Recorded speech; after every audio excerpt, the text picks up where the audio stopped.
Hello बच्चों। बच्चों आज हम करने वाले हैं फ्लैमिंगो का चैप्टर गोइंग प्लेसेस। तो बेटा इसकी समरी करने वाले हैं हम कंप्लीट, और इसके मेन कैरेक्टर्स के बारे में भी डिस्कस करेंगे। चलिए बिना टाइम वेस्ट करते हुए इसकी समरी मैं आपको बताता हूँ, और कृपया करके इस वीडियो को अंत तक देखिए। देखिए बेटा क्या होता है, दो सहेलियाँ होती हैं, एक का नाम था सोफ़ी और दूसरी का था जैंसी। वो दोनों स्कूल से जब वापस घर जा रही थी तो सोफ़ी ने कहा कि जब मैं स्कूल छोड़ूंगी तो मैं एक बढ़िया दुकान खोलूंगी। तो जैंसी ने कहा सोफ़ी, इस तरह की किसी चीज़ के लिए पैसे लगते हैं। तो सोफ़ी बोलती कि मैं भाई इसका प्रबंध कर लूँगी। तो जैंसी बोलती है इतने पैसे बचाने में तुम्हें ढेर समय लग जाएगा। तो फिर सोफ़ी बोलती है तो शुरू में मैं कहीं मैनेजर का काम कर लूँगी जब तक मेरे पास पर्याप्त पैसे नहीं हो जाते। तो जैंसी बोलते सौफ, वे तुम्हें सीधे ही मैनेजर नहीं बना देंगे। तो सोफ़ी बोलती है मेरे पास स्वाभाविक प्रतिभा है, वे शुरू में ही इसे भांप लेंगे और जब मेरे पास पैसे हो जाएंगे तो मेरे पास शहर में सबसे शानदार दुकान होगी। जैंसी ने चाहा कि सोफ़ी इस तरह की असंभव बातें ना करे, किंतु सोफ़ी बोलती चली गई। कहती है मैं एक अभिनेत्री भी बन सकती हूँ, इसमें भारी पैसे होते हैं, साथ ही साथ मैं दुकान भी चला सकती हूँ, क्योंकि जो अभिनेत्रियाँ होती हैं वो पूरा समय काम नहीं करती। अथवा मैं एक फैशन डिज़ाइनर बन जाऊँगी। ऐसा कहते हुए वह अपने घर के खुले दरवाजे में से अंदर चली गई। यदि कभी मेरे हाथ पैसे लग गए तो मैं एक शानदार दुकान खोलूँगी, उसने फिर से कहा। सोफ़ी के पिता दिन भर के काम के बाद घर आ गए थे। वह कोई समोसा खा रहे थे। सोफ़ी के जो पिता थे वो गोल मटोल चेहरा था उनका, पसीने की वजह से चिपचिपा सा लग रहा था।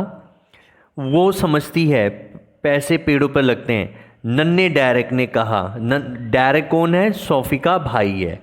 उसने कहा अपने पिता की कुर्सी के पीछे पिछली तरफ लटकते हुए उसने कहा। तभी उसकी माँ ने गहरी सांस भरी। वह होदी के ऊपर काम करने में व्यस्त थी, यानी कि वो टैंक के ऊपर काम कर रही थी। कुछ कमरे के कोने में धोने वाले गंदे कपड़ों का एक ढेर लगा हुआ था। सोफ़ी को अपने गले में घुटन सी महसूस हुई। वह अपने भाई जेफ को ढूंढने चली गई। उसने उसे साथ वाले कमरे में घुटनों के बल झुके बैठे देखा। वह अपनी मोटरसाइकिल का एक पुर्जा ठीक करने की कोशिश कर रहा था।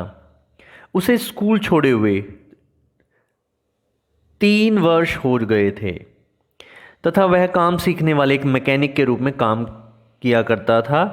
वह बहुत कम बोला करता था तथा उसकी खामोशी से सोफ़ी को बहुत ज़्यादा जलन होती थी।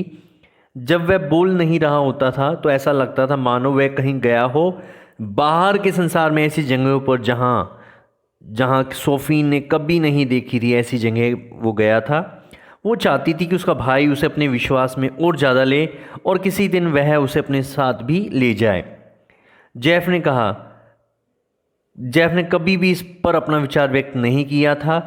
वह उसे अपनी बहुत छोटी समझता था। वह उसे अभी भी क्या समझता था? बहुत छोटी समझता था।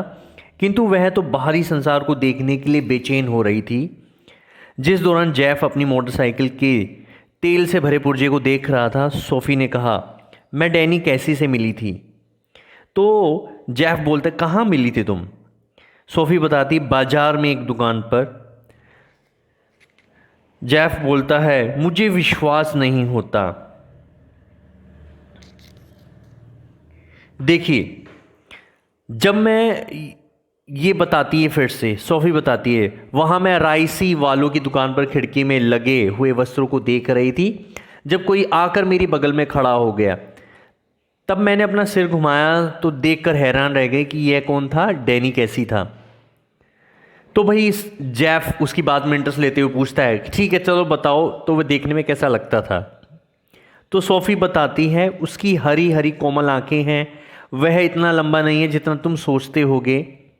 इसी पल क्या होता है, उनके पिता वहाँ अंदर आ गए। वह अब नहा धो चुके थे और काफ़ी साफ सुथरा लग रहे थे। उसने टेलीविज़न चला दिया और कुर्सी पर बैठ गए। जेफ ने कहा, सोफ़ी डैनी कैसी से मिली थी। पिता ने अपना सिर घुमाया और बड़ी नफरत भरी नज़र से सोफ़ी की तरफ देखा। सोफ़ी भय से कांप उठी। इस बूढ़े आदमी ने कहा, इस खेल में टॉम फिनी जैसा कोई नहीं है। जेफ, किसी दिन कैसी भी उतना ही अच्छा हो सकता है। तो सोफ़ी बोलती है, उससे भी बेहतर है, वह सबसे बढ़िया है। जेफ कहता है, वह देश की सबसे बढ़िया टीम में है। उनके पिता ने कहा, अभी वह बहुत छोटा है। सोफ़ी कहती है, आयु में वह मुझसे बड़ा है। पिता, एक नंबर वाली टीम के लिए सचमुच बहुत छोटा है। सोफ़ी कहती है, वह एक दुकान खरीदने का मन बना रहा है। तभी उसके पिता के तेवर भर आए। तुमने ऐसा कहाँ से सुना? तो सोफ़ी बोलती है, उसी ने मुझे ऐसा बताया था। तो सोफ़ी के पिता कहते हैं, यह भी तुम्हारी अन्य झूठी मनगढ़ंत कहानियों में से एक है। जेफ ने कह दिया, वह उसे बाजार में मिली थी। तो जेफ के पिता बोलते, किसी ना किसी दिन अब तुम ऐसी बातें करके स्वयं को भारी मुसीबत में डाल लोगी। उसने डांटते हुए क्रोधपूर्वक कहा। बाद में वह अपने भाई के साथ अकेले बैठे हुए। सोफ़ी ने कहा, वायदा करो कि तुम किसी से नहीं बताओगे। तो जेफ बोलता है, वहां बताने को कुछ है ही नहीं। तो सोफ़ी बोलती, जेफ वायदा करो, डैडी तो मेरा गला काट देंगे। तो जेफ कहता है, केवल तभी जब वो ये समझेंगे ये बात सच थी, क्योंकि उनको लगता है कि ये बात झूठी है और मनगढ़ंत है। फिर से सोफ़ी बोलती, कृपया जेफ मत बोलना किसी को। तो जेफ बोलता है, सोफ़ी अभी तुम स्कूल में हो, कैसी के पास लड़कियों की लड़ियां होंगी, लाइन होगी पूरी। तो ये बोलती है, नहीं उसके पास कोई नहीं है। जेफ बोलता है, तुम ऐसा कैसे जान सकती हो? सोफ़ी बोलती है, उसने मुझे बता दी थी वे सब बातें। जेफ बोलता है, मानो कोई भी किसी लड़की को इस तरह की बातें बता देगा? नहीं, ऐसा नहीं हो सकता। सोफ़ी बोलती, जेफ यह मैं थी जिसने पहले बात शुरू की थी। जब मैंने देखा कि वहाँ कौन था तो मैंने कहा, क्षमा कीजिए किंतु क्या आप डैनी कैसी नहीं हैं?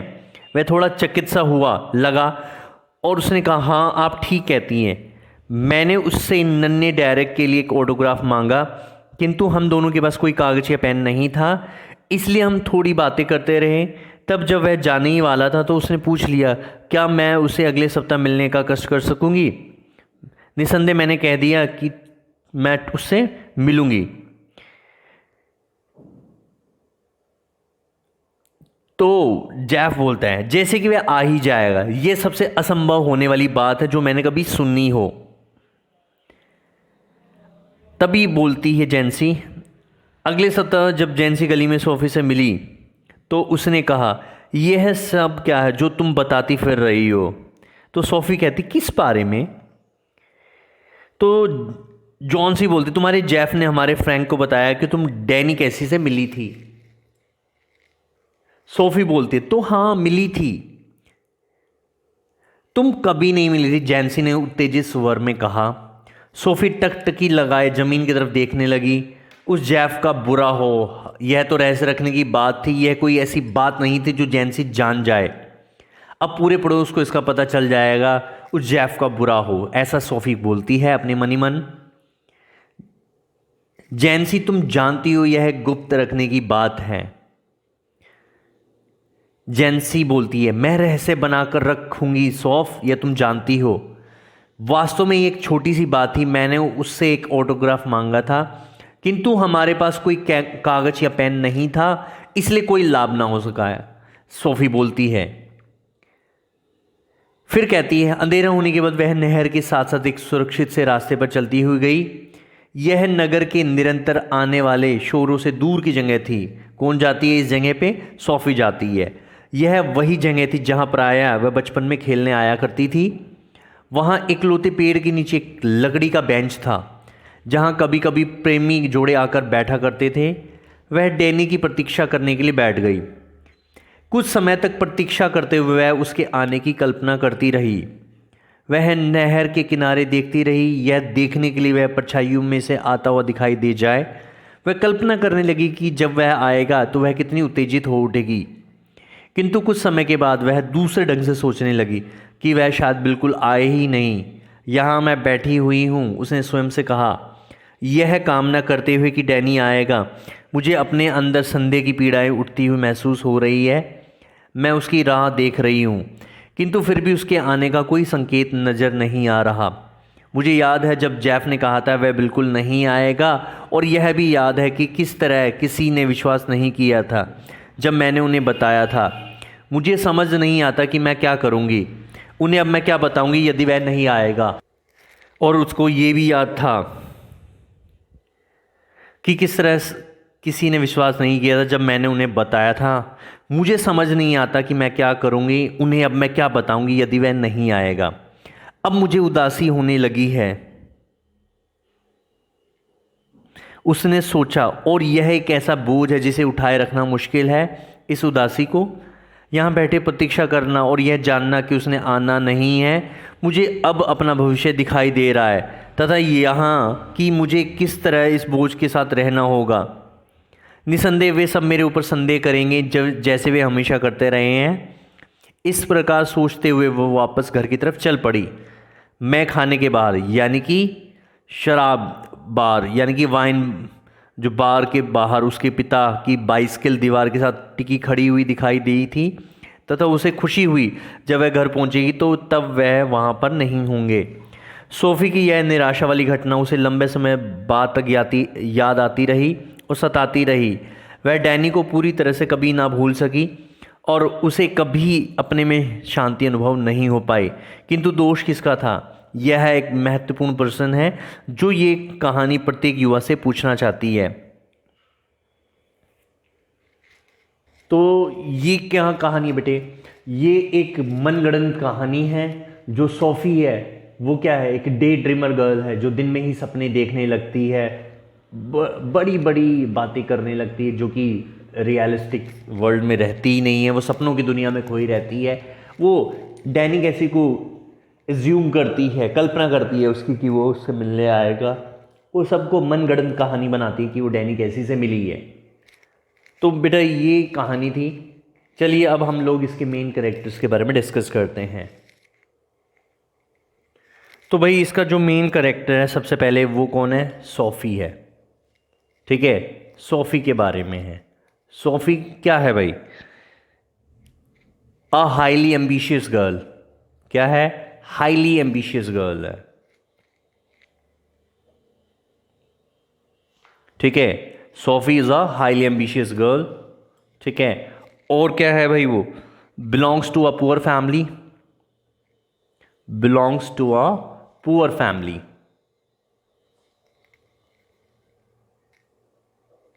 ठीक है, वो पुअर फैमिली से बिलोंग करती है। She has no source of money.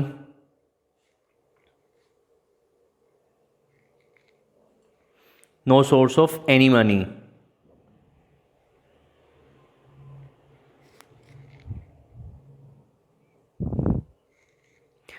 क्या सपना देखती है?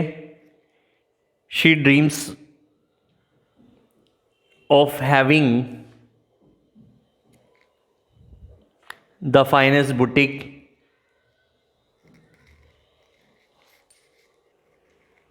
Boutique in the city.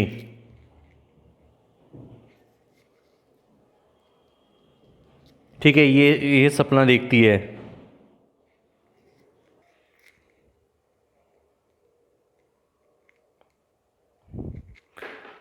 क्या सोचती है? और साथ में ये शी ऑल्सो प्लान्स, क्या प्लान करती है ये? To become an actress. Plans to become an actress. ठीक है, और अ फैशन डिज़ाइनर, ये सोचती है कि मैं एक फैशन डिज़ाइनर बन जाऊंगी या भाई एक एक्ट्रेस बन जाऊंगी। ठीक है, साथ में क्या बोलती है भाई?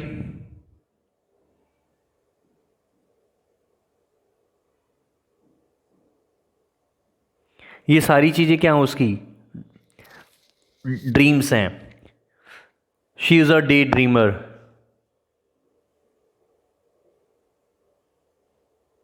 ठीक है, वो डे ड्रीमर गर्ल है।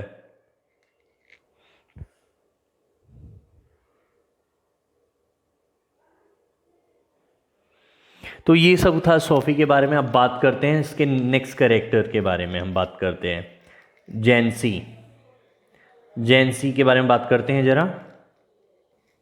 जैंसी के बारे में बात करते हैं। ये कौन है भाई? एक प्रैक्टिकल गर्ल है।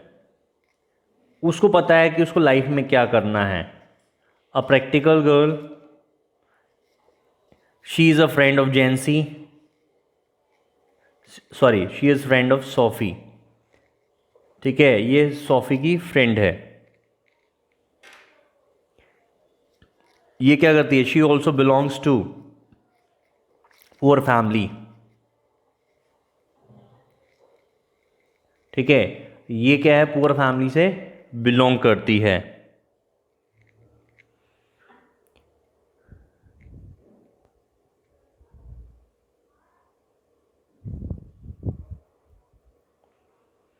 जैंसी हमेशा क्या करती है भाई? उसको समझाती है। जैंसी ऑलवेज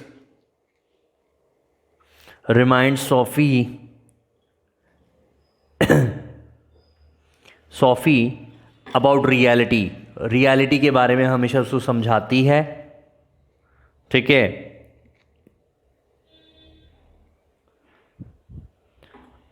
इसकी कोई ऐसी नहीं है। She has no false ambition.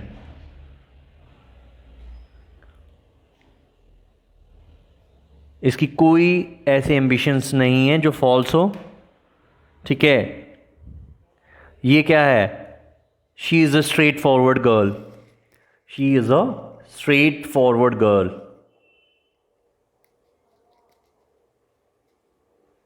तो बस इस चैप्टर में इतना ही बेटे।